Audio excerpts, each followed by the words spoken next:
बिस्मिल्लाहिर्रहमानिर्रहीम। अस्सलाम वालेकुम बच्चों, हम अपना चैप्टर नंबर 8 पढ़ रहे हैं और हम लोगों ने जो है अल्कीन स्टार्ट किया था।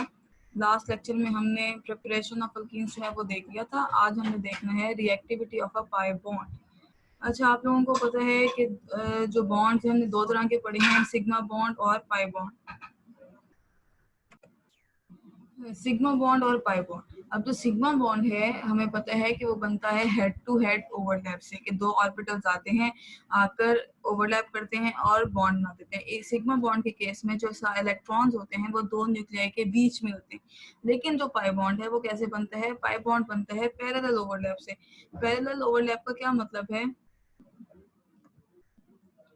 पैरेलल ओवरलैप में अगर हम देखें, अगर सपोज ये दो हमारे पास एटम्स हैं तो यहाँ पे इनके हेड टू हेड ओवरलैप होगा और ये सिग्मा बॉन्ड बन जाएगा, सही। लेकिन पाई बॉन्ड कैसे बन रहा है?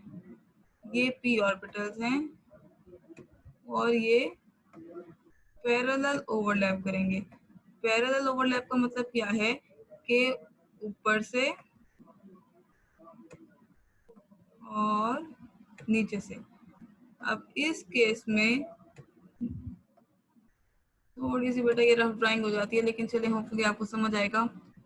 अब ये जो एटम्स हैं वो सेंटर में हैं दोनों, और जो बॉन्ड बन रहा है वो ऊपर और नीचे बन रहा है।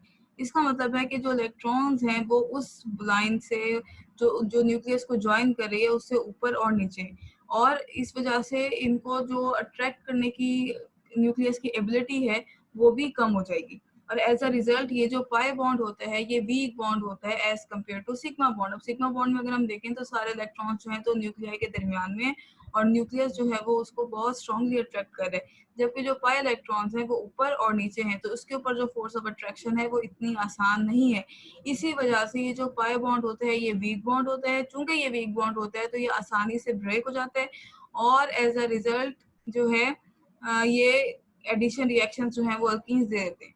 दूसरी बात क्या है कि ये जो इलेक्ट्रॉन्स हैं ज्यादा एक्सपोज्ड हैं, ये इतने ज्यादा कवर्ड नहीं है, बाहर को निकले हुए हैं, जिसके नतीजे में इलेक्ट्रोफिलिक रिएजेंट्स, ऐसे रिएजेंट्स जिनको इलेक्ट्रॉन की जरूरत होती है वो आते हैं और इस वाले हमारे बॉन्ड के ऊपर आसानी से जो है अटैक कर लेते हैं, सही।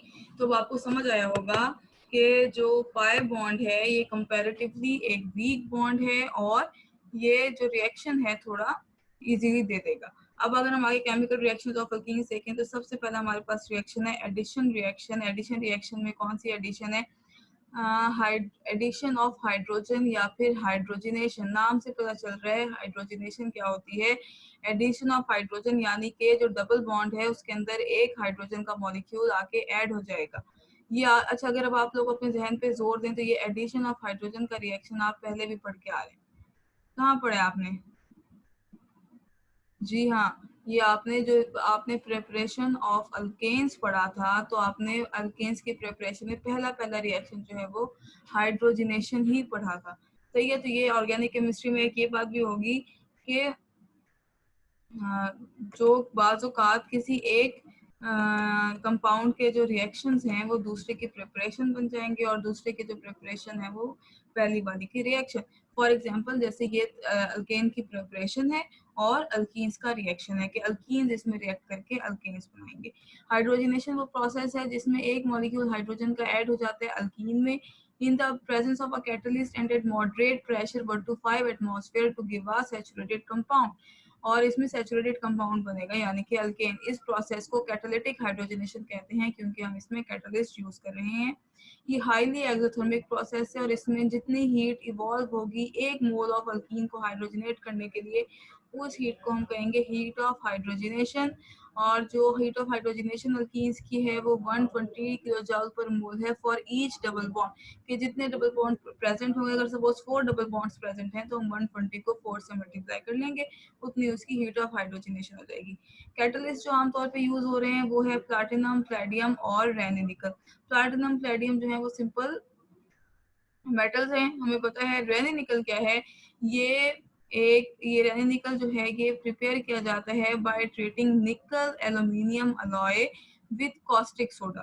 तो ये कॉस्टिक सोडा क्या होता है? Sodium hydroxide. सोडियम हाइड्रोक्साइड के साथ निकल एल्यूमिनियम के अलॉय को जब आप ट्रीट कर रहे हैं, निकल एल्यूमिनियम अलॉय, सोडियम हाइड्रोक्साइड और वाटर है, तो हमारे पास क्या बन रहा है? Nickel plus NaAlO2 plus 3/2H2।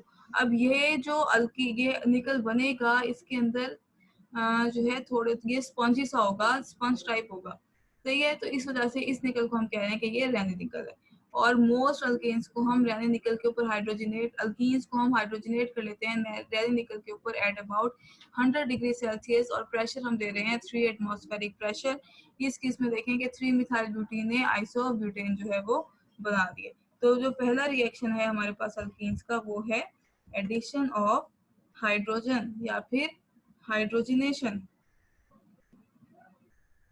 अच्छा जी, उसके बाद वो क्या बता रहे हैं कि इसी तरीके से जो बेंजीन है उसकी भी कैटालिटिक हाइड्रोजनेशन होगी, और बेंजीन के जो 3 डबल बॉन्ड्स हैं ये रिड्यूस हो जाएंगे और हमारे पास साइक्लोहेक्सेन जो है वो बन जाएगा।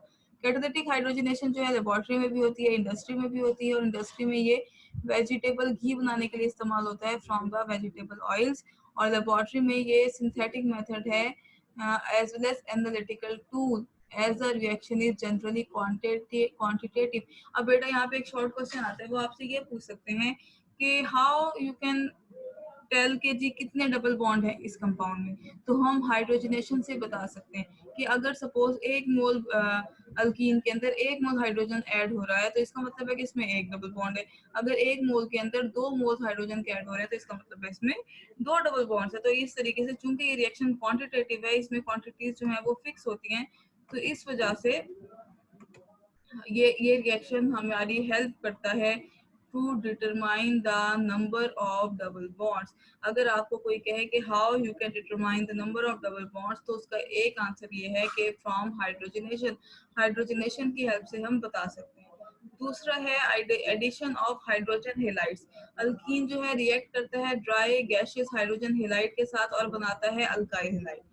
ऑर्डर ऑफ रिएक्टिविटी जो है हेलोजन एसिड्स की अगर आप देखें तो क्या है? अल्कीन किसी भी हेलोजन एसिड के साथ रिएक्ट करेगा। HX का मतलब है कि HF, HCl, HBr, HI कुछ भी हो सकता है। एज अ रिजल्ट हमारे पास क्या बन रहा है? RCHX CH3, या फिर इथीन जो है जब उसका हाइड्रोक्लोरिक एसिड के साथ रिएक्शन कराया तो CH3 CH2 Cl। अब ये देखें, ये जो एडिशन है ये 2 स्टेप्स में हो रही है। इसका मैकेनिज्म है, सबसे पहले स्टेप में क्या हो रहा है कि जो अल्कीन है वो प्रोटॉन को एक्सेप्ट कर रही है। पहले स्टेप में क्या हो रहा है कि जो अल्कीन है वो प्रोटॉन को एक्सेप्ट कर रही है, और एज अ रिजल्ट हमारे पास कार्बोकैटाइन बन रहा है। ये जो इलेक्ट्रॉन है,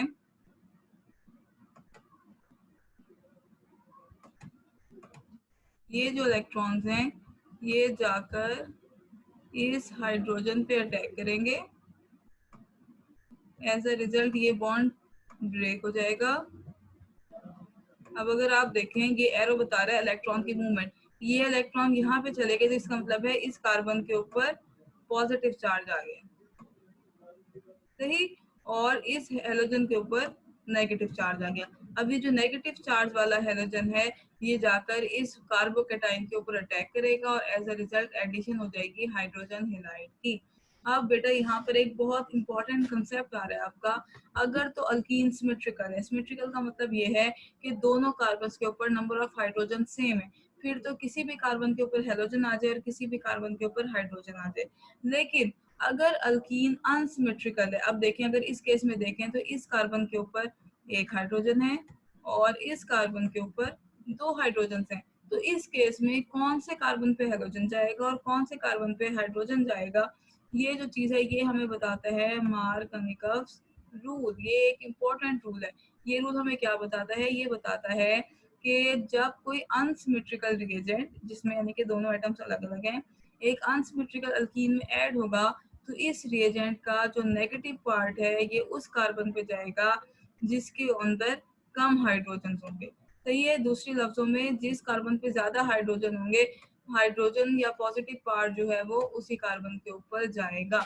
अब अगर देखें फॉर एग्जांपल उन्होंने कहा कि अगर ये वाला जो प्रोडक्ट है ये नहीं बनेगा, यहाँ पर हाइड्रोजन ज्यादा है इस लास्ट वाले कार्बन पे CH2 में, तो यहाँ पर क्या होगा कि हाइड्रोजन इधर आएगा हमारे पास और हेलोजन जो है वो कम हाइड्रोजन वाले कार्बन पे जाएगा। इसी तरीके से अब यहाँ पे आप लोग खुद बताएं बिना आगे देखे कि क्या कौन सा प्रोडक्ट बनेगा, हेलोजन जो है इस कार्बन पे जाएगा या फिर इस वाले पे। हाँ जी, इस वाले कार्बन पे, क्योंकि इस पे हाइड्रोजन कम है, इस पे हाइड्रोजन ज्यादा है, तो जो हाइड्रोजन है वो इस वाले कार्बन पे जाएगा जिस पे हाइड्रोजन ज्यादा है। तो ये जो आप लोगों ने अच्छे तरीके से इसको दिमाग में रखना है, ये शॉर्ट क्वेश्चन में भी आता है, लॉन्ग क्वेश्चन में भी आता है कि हाइड्रोजनेशन जो है वो यानी ये जो एडिशन है हाइड्रोजन हैलाइड की, ये कैसे होगी अनसिमेट्रिकल एल्कीन्स में। आपसे शॉर्ट क्वेश्चन में आपको कह सकते हैं कि डिफाइन करें जी मार्कोनिकव्स रूल, और आपको ये भी कह सकते हैं कि प्रूव करें एग्जांपल्स के साथ, तो ये आप लोगों को आना चाहिए। अच्छा जी, नेक्स्ट है हमारे पास एडिशन ऑफ सल्फ्यूरिक एसिड। जब अल्कीन्स को ट्रीट किया जाता है कोल्ड कंसंट्रेटेड सल्फ्यूरिक एसिड के साथ, तो अल्कीन्स जो है वो डिसॉल्व हो जाती हैं। क्यों डिसॉल्व हो जाती हैं? क्योंकि ये रिएक्ट करती हैं और रिएक्ट करके क्या बना देती हैं, अल्काइल हाइड्रोजन सल्फेट। अल्काइल, ये हाइड्रोजन, और ये SO4- को हम सल्फेट कहते हैं, तो अल्काइल हाइड्रोजन सल्फेट। और ये जो अल्काइल हाइड्रोजन सल्फेट्स हैं, जब इनको बॉयल किया जाता है वाटर के साथ, तो ये अल्कोहल दे देती हैं। तो ये ओवरऑल बेसिकली क्या हो रहा है, हाइड्रेशन हो रही है। हाइड्रेशन का मतलब क्या होता है, एडिशन ऑफ वाटर। तो ये बेसिकली जो ओवरऑल रिएक्शन है, ये है हाइड्रेशन रिएक्शन के आपने डबल बॉन्ड के अंदर एक वाटर का मॉलिक्यूल ऐड करा दिया। कैसे करा दिया, देखें जी, CH3 CH2 double bond CH2 था, उससे क्या बना CH3 CH2O SO3H। ये CH3 यानी कि यहाँ पे एक हाइड्रोजन ऐड हो गया, और ये OH यानी कि एक OH, तो H2O हमने इसमें ऐड करवा दिया। नेक्स्ट हमारा है एडिशन ऑफ हेलोजन। हेलोजन जो है अल्कीन को जब हम ट्रीट करते हैं हेलोजन के साथ किसी भी इनर्ट सॉल्वेंट के अंदर, जैसे कि कार्बन टेट्राक्लोराइड है रूम टेम्परेचर पे, तो वो हमें विसिनल डाइहैलाइड्स या फिर 1,2 डाइहेलोजिनेटेड प्रोडक्ट्स देता है। फॉर एग्जांपल ये देखें, विसिनल का मतलब होता है के दोनों जो हैं हाइड्रोजन वो साथ साथ वाले कार्बन के ऊपर होंगे। Br2 और Cl2 इफेक्टिव इलेक्ट्रोफिलिक रिएजेंट्स हैं। फ्लोरीन बहुत ज्यादा, मैंने आपको पहले ही बताया था ये वाली बात कि फ्लोरीन का रिएक्शन बहुत ज्यादा फास्ट होता है कि हम उसको कंट्रोल ही नहीं कर सकते, और आयोडीन जो है वो रिएक्ट ही नहीं कर रहा होता। इसके बाद है मैकेनिज्म। मैकेनिज्म क्या है कि जी देखें, सबसे पहले क्या होगा कि जब कोई हेलोजन जो है अल्कीन के करीब जाएगा तो वो पोलराइज हो जाएगा, उसके ऊपर पार्शियल पॉजिटिव और पार्शियल नेगेटिव चार्ज जो है वो बन जाएगा। जब उसके ऊपर चार्जेस इस तरीके से बन जाएंगे तो क्या होगा कि जो हमारा अल्कीन है, अल्कीन के जो इलेक्ट्रॉन्स हैं वो पार्शियल पॉजिटिव वाले ब्रोमीन पे अटैक करेंगे, और जो नेगेटिव वाला है वो इलेक्ट्रॉन लेके चला जाएगा। एज अ रिजल्ट ये हमारे पास ऐड हो जाएगा CH2 Br, और Br के ऊपर पॉजिटिव चार्ज क्योंकि उसने दो बॉन्ड बनाए हुए। ये हमने कहा कि ब्रोमोनियम आयन बन गया। नेक्स्ट स्टेप में जो नेगेटिव चार्ज वाला ब्रोमाइड था, न्यूक्लियोफिलिक, जिसको न्यूक्लियस की जरूरत थी, जिसके पास इलेक्ट्रॉन थे, वो आएगा और किसी भी एक कार्बन पे अटैक करेगा, और एज अ रिजल्ट जो ब्रोमीन है वो दोनों ब्रोमीन के जो एटम्स हैं वो आके अटैच हो जाएंगे।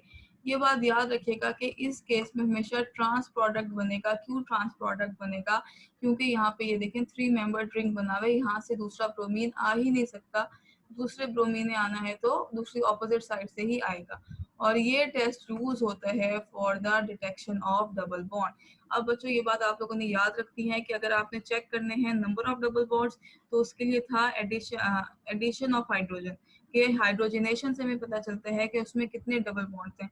और अगर आपको जस्ट यही चेक करना है कि ये जो मॉलिक्यूल है क्या इसमें डबल बॉन्ड है या नहीं है, तो उस केस में आप क्या करेंगे, उस केस में आप जो है ये वाला टेस्ट करवाएंगे ब्रोमिनेशन का। ब्रोमीन जो है उसका रेडिश ब्राउन सा कलर होता है। अगर हमें कोई कंपाउंड जिसके बारे में डाउट है कि इसमें डबल बॉन्ड है या नहीं है, उसको हम ब्रोमीन में ऐड करें तो जो ब्रोमीन है उसका कलर डिस्चार्ज, अगर उसमें डबल बॉन्ड होगा तो ब्रोमीन का कलर डिस्चार्ज हो जाएगा। तो ये जो टेस्ट है एडिशन ऑफ ब्रोमीन वाला, ये यूज होता है for the detection of double bond. अब आपने दो टेस्ट पढ़ लिए हैं, एक आपने टेस्ट पढ़ लिया है to determine the number of double bond, और दूसरा आपने टेस्ट पढ़ लिया है for the detection of a double bond. इनको आपने इस तरीके से भी याद रखना है।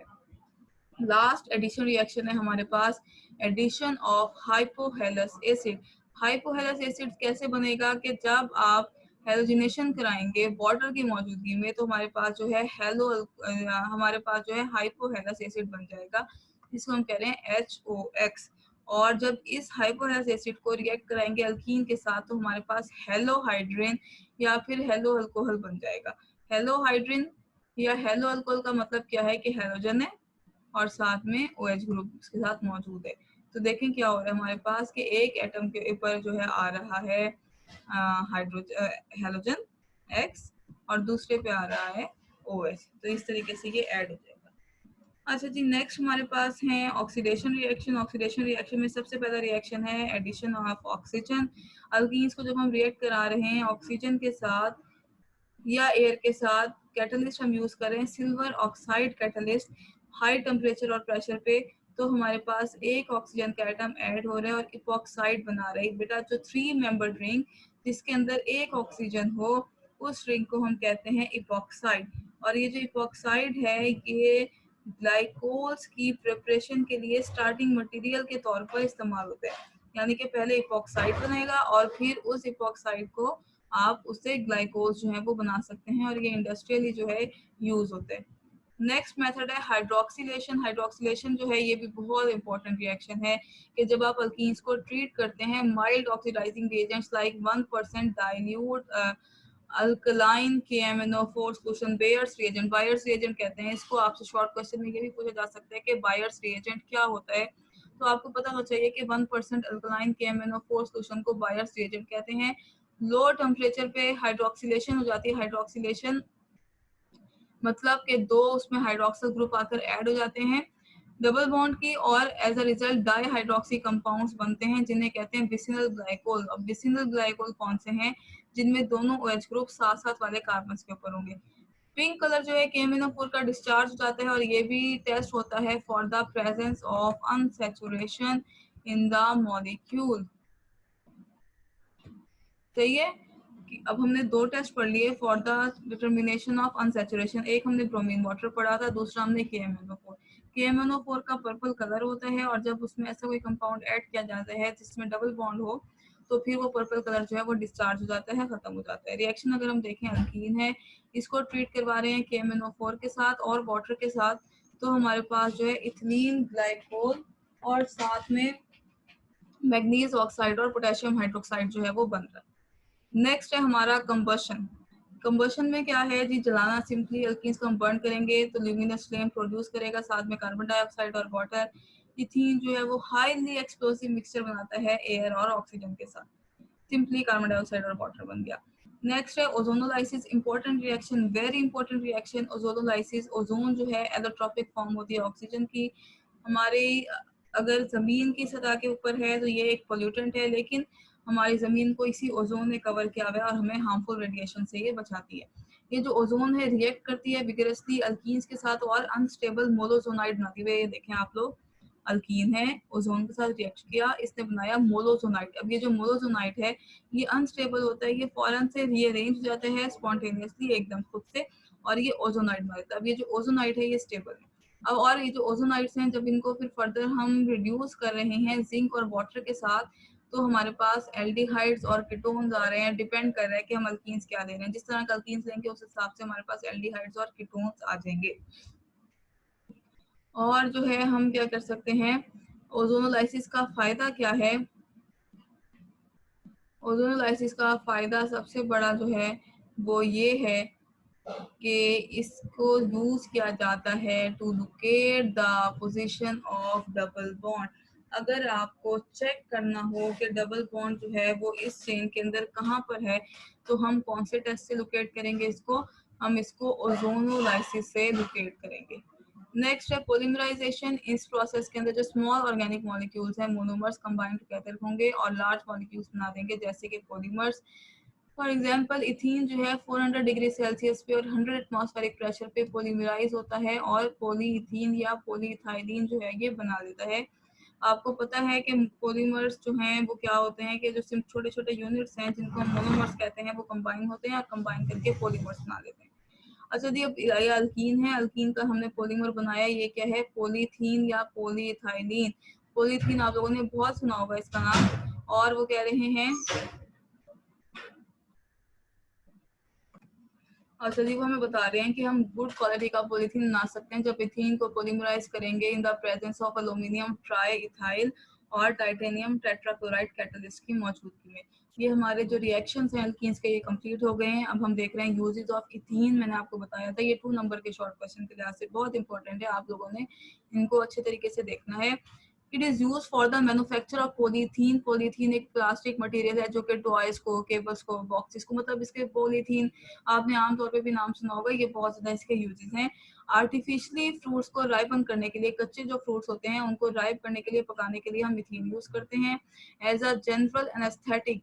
एनेस्थेटिक क्या होता है? जिससे आपको बेहोशी आए, जिससे आपको नींद आए। एनेस्थीसिया के तौर पर जब ऑपरेशन वगैरह होते हैं तो पेशेंट्स को बेहोश करने के लिए हम इसको इस्तेमाल करते हैं।